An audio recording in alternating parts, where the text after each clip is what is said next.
the lovely thing about the gardening year is that there are strict times to do certain things. And here at the end of June, I'm really concentrating on the second crop of peas and all the promise of the brassicas to come for the autumn and winter.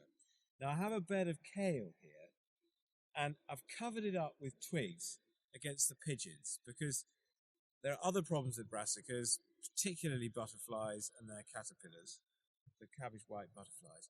But when the plants are small, I'm really vulnerable to pigeons. Loads of tree cover around, wood pigeons sat up there looking down at me. The moment I go in for the evening, they're down on the brassicas. So what I've done is, as young plants, I've covered them with twigs. And now the plants have grown through.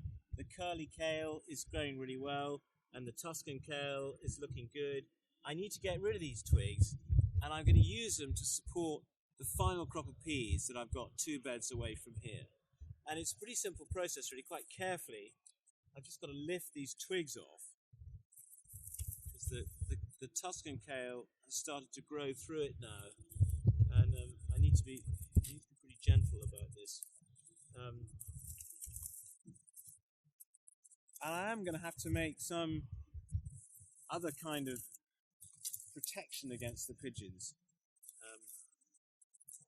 for these brassicas, because they are vulnerable. They look great though. They're nice and big, and they're going to grow on through the summer, right through the autumn. These are not particularly hardy. The black kale's not that hardy.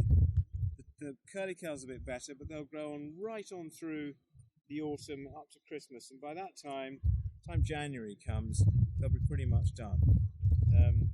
But they're going to need some covering in the next few weeks. Peas need a support system to cling onto. Unlike runner beans, which wind themselves round a cane or a stick, peas grow and they have a support system, but that support system needs something to cling to. And actually, over here on the more mature peas, you can see the way the tendril clings to the twig. But that twig's got to be there for the tendril to be able to make use of itself. So this is what I've got to do now. The peas are getting to the size where they need something. And I'm actually going to break the tops off one or two of these twigs so that the small plants can grip early on. And then they'll come up. These are quite a vigorous pea. It's a sugar snap pea. It's quite a tall one. It's quite a vigorous one. It's going to get quite big.